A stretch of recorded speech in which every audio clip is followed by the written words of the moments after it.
There's a huge list of NBA greats throughout history, but there's an even bigger list of players who had the potential to be NBA greats. Unfortunately, not everyone's career pans out how they or the fans hoped it would. A lot of the players on this list had all the gifts athletically to be great, but they couldn't handle the mental aspect, the off-the-court stuff.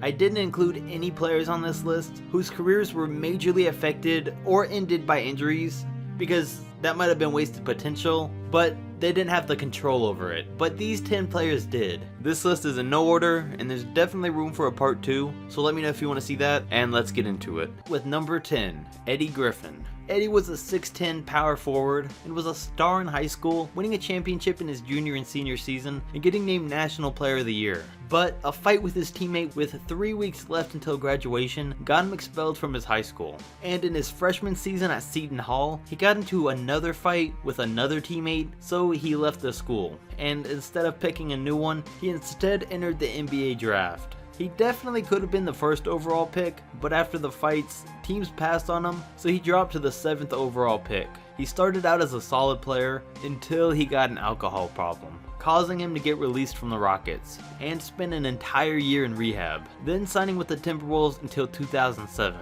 In 2006, he was drunk and crashed into a parked car, and in 2007, after getting released at 25 years old, okay, things are about to get real. Eddie Griffin drove his car straight into a moving train. It was so bad that it took 4 days to identify the body as Eddie's, told you, and realized that his blood alcohol level was 3 times over the legal limit. Eddie went from a star in college with a huge upside to falling into alcoholism and eventually ending things for him way too early.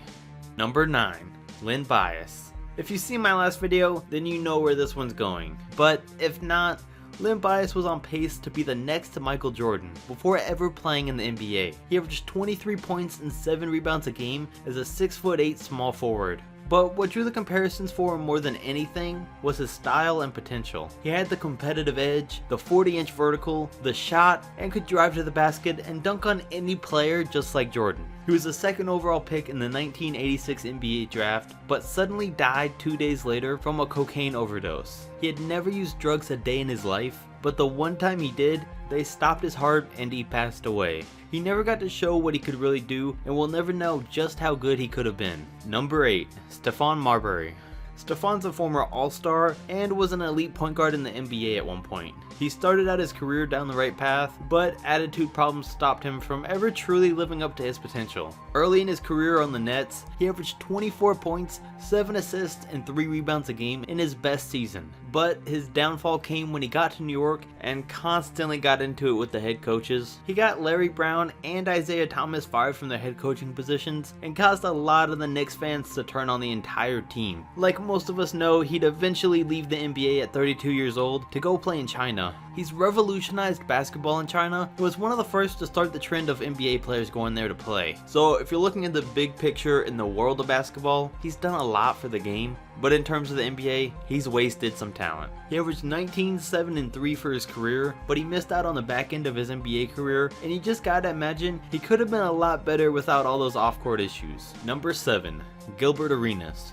Agent Zero started his NBA career as an underdog, falling back to the 2nd round in the draft, and wearing number 0 because that's how many minutes analysts predicted he'd play in the league. But he grew into an elite NBA player, an all-star, and a guy that averaged 29 points a game for a season. But he's another guy that had an attitude problem and made some dumb decisions. A lot of injuries set him back, but nothing hurt him worse than when he got suspended for half a season for bringing unloaded guns to the Wizards locker room. When he returned from his suspension, right in the middle of his prime, he was never the same player. He only played 87 more games, averaging 12 a game before leaving the NBA and playing in China for a season. A guy that went from looking like a franchise player for the Wizards, found his way out of the NBA for good at only 30 years old after a couple of attitude problems and one big dumb mistake. Number 6, Derrick Coleman. If you just go back and look at Derrick Coleman's career stats, you'd think the man had a solid career, averaging 16 and 9 for 14 years, and that he shouldn't even be on this list. but for someone who had a great career at Syracuse, was drafted first overall, and had the expectations of being the greatest power forward of all time one day, his talents were definitely wasted. He was known around the NBA for almost always being out of shape and playing just hard enough to fill up the stat sheet and then just give up. He never gave his all to the game, and Sports Illustrated put it best. They said he played just good enough to earn his next paycheck. The man even enjoyed not making the playoffs, so he'd have extra time off in the summer. He was a player that wasn't liked by any of the coaches because he had all the potential in the world, but no desire to be an NBA great. Number 5. Jay Williams. Jay was a star in high school, which led him to a 3-year career at Duke, where he was an NCAA champion and National College Player of the Year, averaging 19, 6, and 3 for those 3 years. And the Chicago Bulls had been looking for a franchise player after Jordan left, and they thought Jay was their guy to take over after Michael Jordan, so they picked him 2nd overall in the 2002 NBA draft. He had an average first year, but he was expected to come back for his 2nd year better than ever. But that never happened because on June 19th, 2003, without a license or a helmet, Jay crashed his motorcycle into a streetlight, severing a nerve in his leg, fracturing his pelvis, and dislocating his ACL. It took him 3 years to recover, and after that, the Bulls or no other NBA team ever picked him up for a serious comeback. Number 4. Michael Beasley. Beasley was a star in high school. He averaged 28 points and 16 rebounds as a senior, and surprisingly, those stats only dropped a little bit once he got to Kansas State, where he averaged 26 and 12, making him one of the most dominating players in the country at the time. He set 30 records in his only year at Kansas State, and then was picked 2nd overall after his only season there. But almost right away, he'd start getting into trouble, mainly for marijuana. There was one instance as a rookie, and a more popular instance since then, that got him waived from the Phoenix Suns. He showed flashes of greatness all the way up until getting let go by Phoenix. And since then, he's only bounced around teams and never lived up to the potential that he showed in his career before the NBA. Number 3.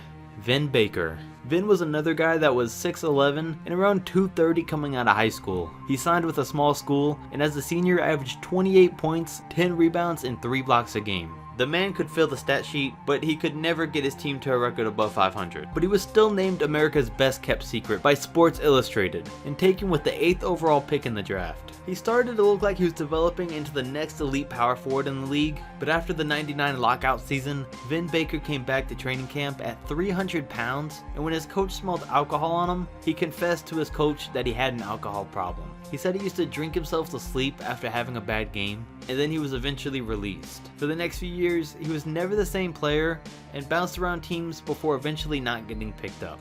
Number 2. Chris Washburn. Chris was a 6'11", 225-pound center that was quick on his feet and helped him become one of the top 3 high school recruits in the country in 1984. He looked like he had a real bright future, but his problems started in his first year at North Carolina State when he got caught stealing a radio and had to serve 46 hours in jail. To get a little more insight into the kind of guy that Washburn was, during his trial, his SAT scores were brought up, and usually to get into a top college, you need a pretty decent score on the test. 400 is the starting score, and the highest you can get is a 1600, and Chris scored a 470. A 470. He said the coaches at North Carolina told him he just needed to take the test and it didn't matter what score he got, so he walked in, marked some answers down, and about 22 minutes later, he walked out. If you haven't taken the SAT, the test takes a solid 3 hours. But somehow, he got to stay at North Carolina State, even with that bad score, and stayed for 2 more seasons, averaging 16 points, 6 rebounds, and 1 assist a game. Luckily for him, he looked past his bad decisions and poor work ethic, and thought they could transform Chris into a great player. But nope, they were wrong. Throughout his career, Washburn played 72 total games before being banned from the NBA for life due to a cocaine addiction. He had high hopes, but he wasted his opportunity. And number 1, Michael Olowokandi. His first time ever playing competitive basketball was when he was 18 and in college. And after only 3 seasons, he became the first overall pick in the NBA draft. So Michael will always be remembered as one of the biggest, if not the biggest bust in NBA history. But it didn't always have to be that way, because the same year the 7-foot center was drafted to the Clippers, the coach just so happened to be one of the greatest centers of all time, Kareem Abdul-Jabbar. But instead of learning from Kareem, Olowokandi did the opposite. Kareem said he was talented and had the potential to be a great player, but he was just uncoachable. Jabbar said whenever he tried to correct Michael's mistakes or point out anything wrong with his game, he'd just take it as an insult and think Kareem was trying to embarrass him in front of the team. And at one point he even walked up to Kareem during practice and said, "I will not be criticized in front of this team." So instead of being a great player, Kareem said he took his place on the list of athletically gifted washouts who've been in and out of the league in the past 10 years. And Kareem's right about that. But like I said in the beginning, there's definitely a lot more players that could have been on this list. So if you want to see a part 2 sometime in the future, definitely comment and let me know, and I'll catch you next video.